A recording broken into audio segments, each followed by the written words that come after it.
Hello students, आजचा आपल्या व्हिडिओचा topic आहे टाइप्स ऑफ कंपनी, म्हणजे कंपनी किंवा प्रमंडळाचे प्रकार. तर आता आपण बघूया की कंपनीचे किंवा प्रमंडळाचे कोणकोणते प्रकार असतात. बघा, कंपनी कायदा अस्तित्वात येण्यापूर्वी दोन प्रमुख प्रकार होते कंपन्यांचे: सनदी कंपनी आणि संवैधानिक कंपनी. कंपनी कायदा अस्तित्वात आल्यानंतर नोंदणीकृत कंपन्यांचा प्रकार अस्तित्वात आला आणि सनदी कंपन्यांचे महत्त्व कमी झाले किंवा संपले. संवैधानिक कंपन्यांची संख्या त्या मानाने भारतात फार कमी आहे आणि नोंदणीकृत कंपन्यांची संख्या मात्र त्याच्या कंपॅरिझनमध्ये खूप जास्त आहे. कंपनी कायद्यानुसार प्रमंडळाचे सार्वजनिक कंपनी आणि खाजगी कंपनी असे दोन प्रकार आहेत. त्याशिवाय कंपनीच्या निर्माण होण्याच्या किंवा मालकी स्वरूपानुसार पण कंपनीचे विविध प्रकार पडतात. तर आता आपण बघूया की कंपन्यांच्या प्रकारांचे वर्गीकरण कसे केले गेले आहेत. सर्वात प्रमुख पहिला जो कंपनीचा प्रकार आहे तो आहे सनदी कंपनी, किंवा याला दुसऱ्या शब्दामध्ये म्हणतात राजाज्ञेने निर्माण झालेली कंपनी. कोणत्याही देशातील राजा किंवा राणीने दिलेल्या सनदेच्या मार्फत किंवा आज्ञेच्या मार्फत ज्या कंपनीची स्थापना केली जाते त्या कंपनीला सनदी कंपनी असे म्हणतात.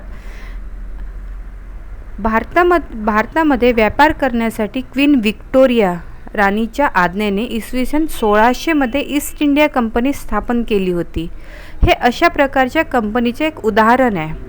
पूर्वी याच पद्धतीने अनेक कंपन्यांची स्थापना होत असे, पण भारत हा लोकशाही देश असल्यामुळे सध्याच्या स्थितीमध्ये भारतामध्ये अशा प्रकारची एकही कंपनी अस्तित्वात नाही आणि बहुतांश पुष्कळशा देशामध्ये पण अशा प्रकारची कोणतीही कंपनी तुम्हाला आढळणार नाही. हे जुन्या काळामध्ये होतं सनदी कंपनी, जेव्हा एखाद्या राजा किंवा राणीच्या आज्ञेने कोणत्या कंपनीची स्थापना केली जायची.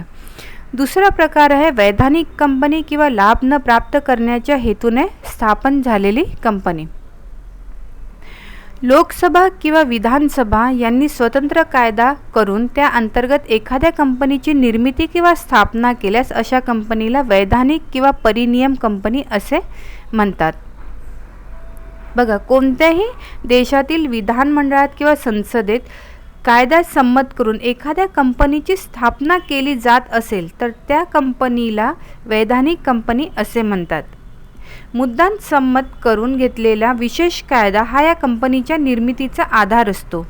परिनियत कंपनी किंवा वैधानिक कंपनीची स्थापना करण्यासाठी सरकारला पुढाकार घेऊन पुढे यावं लागतं, परंतु त्यांचा मुख्य उद्देश जो आहे तो नफा न कमवता जे आहे समाजासाठी सेवा करणे हा मुख्य उद्देश असतो. याचं खूप चांगलं उदाहरण जर बघितलं तर reserve bank of India, state bank of India, औद्योगिक वित्त महामंडळ, युनायटेड ट्रस्ट ऑफ इंडिया इत्यादी ज्या कंपनी आहेत त्या सर्व ज्या आहेत त्या वैधानिक कंपनी म्हणून मानल्या जातात किंवा ओळखल्या जातात. तर वैधानिक कंपनीसाठी काय राहतं की लोकसभा किंवा विधानसभेमध्ये एक स्वतंत्र कायदा पारित करून त्या कंपनीची स्थापना केली जाते आणि याचा पूर्ण मालकी हक्क जो आहे तो सरकारकडे असतो. तिसरा प्रकार आहे नोंदणीकृत कंपनी. जी कंपनी भारतीय कंपनी कायदा 1956 किंवा त्यापूर्वीच्या कंपनी कायद्यानुसार स्थापन झालेली आहेत आणि ज्या कंपनींनी कायद्यानुसार सर्व तरतुदी पूर्ण करून कंपनीची स्थापना केलेली आहे अशा कंपनीला नोंदणीकृत कंपनी असे म्हणतात. म्हणजे ज्या कंपनीची नोंदणी कंपनी कायद्यानुसार पूर्ण झालेली आहे त्याला नोंदणीकृत कंपनी असे म्हणतात. आता नोंदणीकृत कंपनीचे पुष्कळशे प्रकार आहेत. तर आता आपण बघूया की नोंदणीकृत कंपनीचे प्रकार कोणकोणते आहेत. सर्वात पहिले आहे नोंदणीकृत कंपनीच्या प्रकारामध्ये खाजगी कंपनी. भारतीय कंपनी कायदा 2013 नुसार खाजगी कंपनी म्हणजे अशी कंपनी ज्या कंपनीच्या नोंदणीसाठी कमीत कमी 2 सदस्यांची आवश्यकता असते, पण जास्तीत जास्त 200 सदस्य राहू शकतात. त्यापेक्षा जास्त सदस्य त्या कंपनीचे राहू शकत नाही. म्हणजे खाजगी कंपनीच्या स्थापनेसाठी कमीत कमी 2 सदस्य लागतील आणि जास्तीत जास्त 200. 200च्या वरती एकही सदस्य चालणार नाही. 200च्या खाली, 2च्या वरती आणि 200च्या खाली कितीही सदस्य या कंपनीचे सभासद बनू शकतात. या कंपनीचे सदस्य आपल्या भागांचे मुक्तपणे हस्तांतरण करू शकत नाही, म्हणजे ते भाग बाजारामध्ये त्याची खरेदी विक्री मुक्तपणे होऊ शकत नाही. या कंपनीचे सदस्यांनी जर कंपनीचे भाग विकत घेतलेले असतील तर ते भाग ते दुसऱ्या कोणत्याही व्यक्तीला ते विकू शकत नाही. म्हणून म्हटलं जातं की या भागांचे मुक्तपणे हस्तांतरण करू शकत नाही. या कंपनीला आपले भाग आणि कर्जरोखे विक्रीसाठी जनतेला आमंत्रित करता येत नाही, म्हणजे ही कंपनी भांडवल उभारण्यासाठी भाग आणि कर्जरोख्यांसाठी जनतेला आमंत्रित करत नाही. हे कधीही आपल्या भाग आणि कर्जरोख्यांची विक्री सामान्य जनतेमध्ये म्हणजे बाजारामध्ये करत नाही.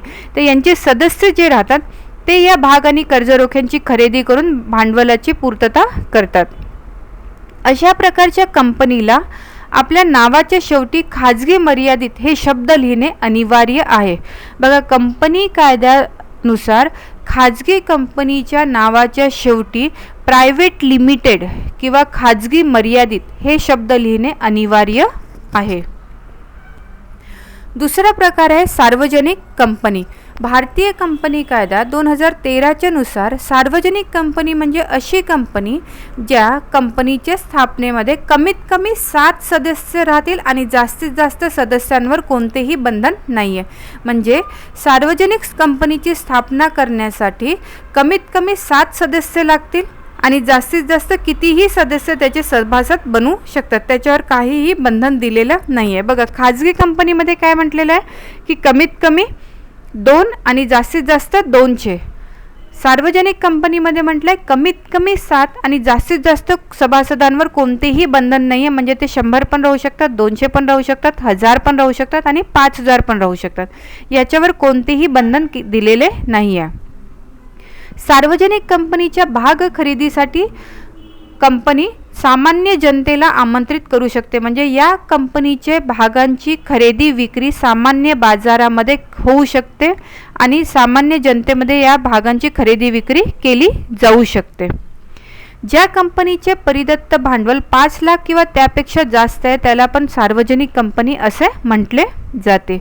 ज्या कंपनीच्या भागांचे हस्तांतरण करू शकतो त्याला पण सार्वजनिक कंपनी असे म्हणतात. बघा, भागांचे हस्तांतरण कसं केलं जाईल, जेव्हा भागांची विक्री केली जाईल, म्हणजे एक व्यक्ती दुसऱ्या व्यक्तीला जेव्हा भागांची विक्री करतो तर म्हणतात भागांचे हस्तांतरण होणे. तर सार्वजनिक कंपनीचे एक मुख्य वैशिष्ट्य आहे की इथे भागांचे हस्तांतरण फार सहजरित्याने होते.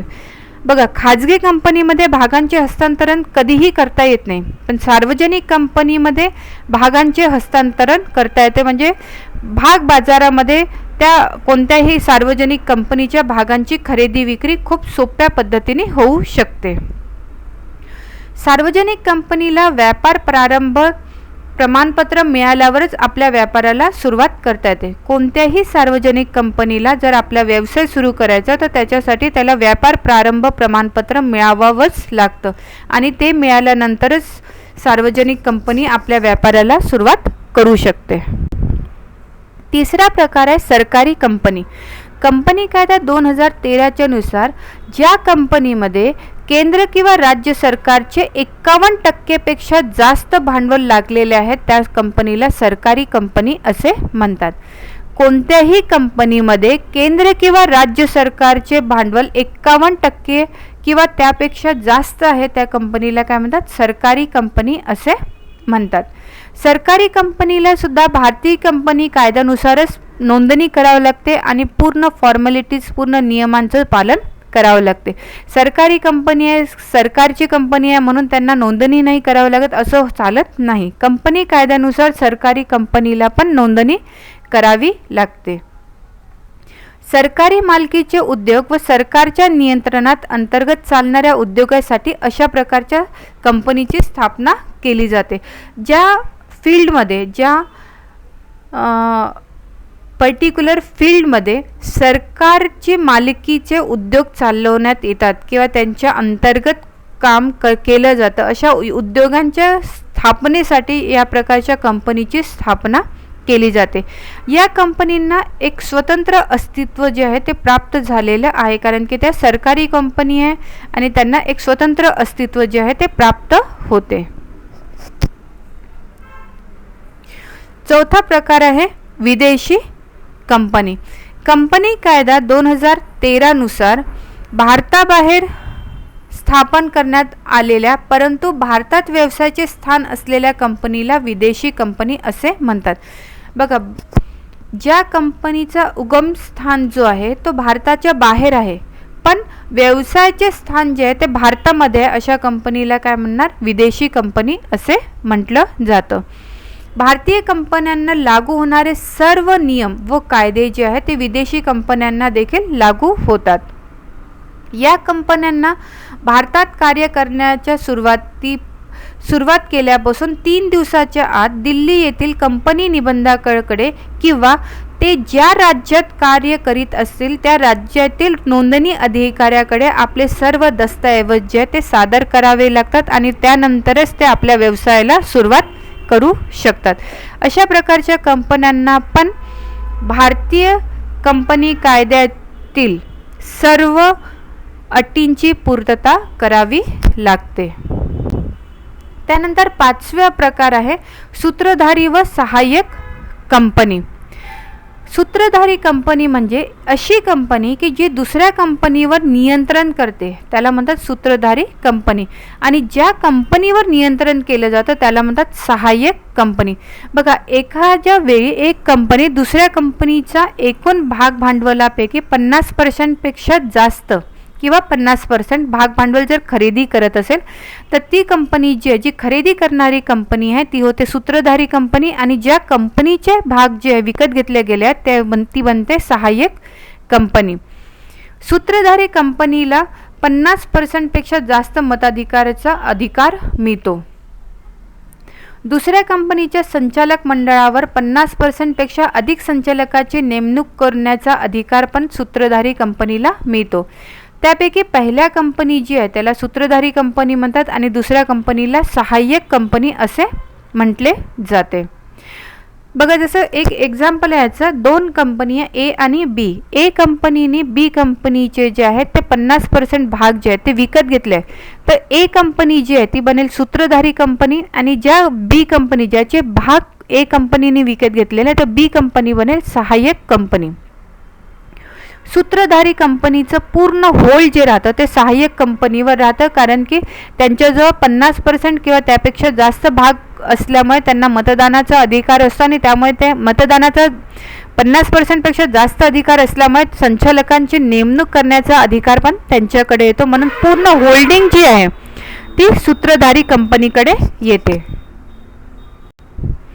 त्यानंतर 6वा प्रकार आहे भागाने मर्यादित कंपनी.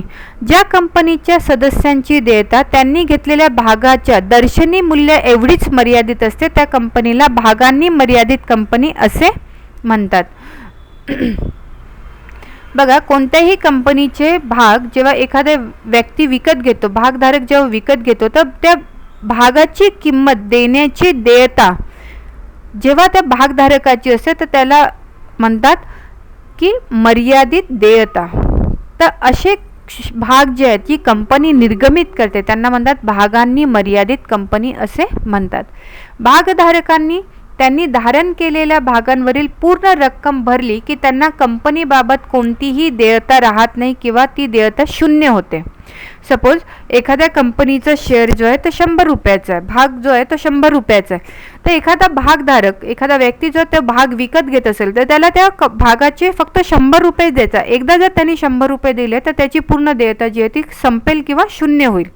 100 रुपयापेक्षा 1 रुपया पण जास्त त्याला द्यायचे नाही आहेत. तर अशा प्रकारची जी कंपनी राहते त्याला म्हणतात भागाने मर्यादित कंपनी. कोणत्याही परिस्थितीत अंशदायी आपल्या भागाच्या रक्कमपेक्षा जास्त रक्कम कंपनीला द्यायला जबाबदार नसतो. या अशा प्रकारच्या कंपनीमध्ये भागधारक कोणत्याही परिस्थितीत कितीही गंभीर परिस्थिती येऊ द्या, कंपनी बुडत असली तरी पण आपल्या भागांच्या रकमेपेक्षा जास्त रक्कम द्यायला कोणताही भागधारक याच्यात जबाबदार नसतो. हे भाग पण हस्तांतरणीय असतात. भाग बाजारात त्याची खरेदी विक्री केली जाऊ शकते. आर्थिक जोखीम मर्यादित असल्यामुळे अशा प्रकारच्या कंपनीचे लोकप्रियता जी आहे ती भारतामध्ये आणि इतर देशांमध्ये पण सर्वात जास्त आहे. त्यानंतरचा प्रकार आहे हमीने मर्यादित कंपनी. ज्यावेळी कंपनीचा कारभार बंद होईल किंवा बंद केला जाईल त्यावेळी कंपनीच्या संपत्तीतील आपला एक वाटा म्हणून एक निश्चित रक्कम देण्याची हमी या कंपनीमध्ये जेव्हा भागधारक किंवा सभासद देतात त्याला हमीने मर्यादित कंपनी असे म्हणतात. बघा, याच्या पहिलेचा जो प्रकार होता त्याच्यामध्ये काय होतं की भागधारक एकदा आपल्या भागांची रक्कम दिल्यावर त्याच्यावर कोणतीही लायबिलिटीज नव्हती राहत, कोणतीही जबाबदारी नव्हती राहत की त्याच्यापेक्षा जास्त त्याला पैसे द्यायचे. पण हमीने मर्यादित कंपनीमध्ये काय असतं की जेव्हा कंपनीचा कारभार बंद होत असेल किंवा बुडत असेल कंपनी, अशा वेळेस भागधारक जे आहे ते एक निश्चित रक्कम देण्याची हमी देतात, त्याला म्हणतात हमीने मर्यादित कंपनी. ही रक्कम कंपनी स्थापन करताना दिली जात नसून कंपनी जेव्हा बंद होईल, विसर्जित होईल त्यावेळेस दिली जाते. जनरली अशा प्रकारच्या कंपनीचा उद्देश नफा कमवणे नसतो, तर ते समाजसेवा, धर्मदाय किंवा सांस्कृतिक अशा प्रकारच्या कंपन्यांची स्थापना याच्या अंतर्गत केली जाते. हमीने मर्यादित कंपनीच्या अंतर्गत जनरली समाजसेवा, धर्मदाय किंवा सांस्कृतिक कंपन्यांची स्थापना केली जाते. त्यांच्या कंपन्यांना आपल्या नावाच्या शेवटी मर्यादित शब्द लावावा लागतो किंवा जर त्यांना तो शब्द लावायचा नसेल तर त्यासाठी केंद्र सरकारकडून एक विशेष परवानगी घ्यावी लागते. बघा, हमीने मर्यादित कंपनीमध्ये भागधारक जो आहे किंवा सभासद जो आहे तो सुरुवातीला पैसे न देता कंपनी विसर्जित होईल त्यावेळेस पैसे देण्याची हमी देतो, म्हणून अशा प्रकारच्या कंपनीला म्हणतात हमीने मर्यादित कंपनी. त्यानंतरचा प्रकार आहे अमर्यादित कंपनी. या कंपनीच्या सभासदांची देयता अमर्यादित असते, म्हणून या कंपनीला अमर्यादित कंपनी असे म्हणतात. अशा कंपनीत प्रत्येक सभासदांची किंवा सदस्यांची जबाबदारी वैयक्तिक आणि मर्यादित असते. वेळेप्रसंगी त्यांना आपल्या खाजगी मालमत्तेतूनही कर्जाची शोधन करावे लागते. अमर्यादित कंपनीचे रूपांतर मर्यादित कंपनीत होऊ शकते, पण त्यासाठी कायदेशीर तरतुदीचे पालन करावे लागते. अमर्यादित कंपनीचं सर्वात चांगलं एक एक्झाम्पल जर बघितलं तर आपण पार्टनरशिप फर्ममध्ये काय असतं की इनकेस जर पार्टनरशिप फर्ममध्ये, भागीदारी संस्थांमध्ये जर लाभ होत असेल तर ते लाभ वाटतील आणि जर नुकसान होत असेल तर काय होतं, ते जे भागीदार जे राहतात त्या सर्वांना मिळून काय करावं लागतं, त्या नुकसानाची भरपाई करावी लागते. आणि पुष्कळ वेळा असं होतं की त्यांना वैयक्तिक संपत्तीमधून पण त्या नुकसानाची भरपाई करावी लागते. तर तो सेम कन्सेप्ट जो आहे तो अमर्यादित कंपनीसाठी आहे की इथे प्रत्येक सदस्याची जी आहे ती वैयक्तिक जबाबदारी असते व ती मर्यादित असते आणि त्यामुळे त्यांना खाजगी मालमत्तेतून जी आहे ती कर्जाची राशी शोधन करावे लागते. थँक्यू.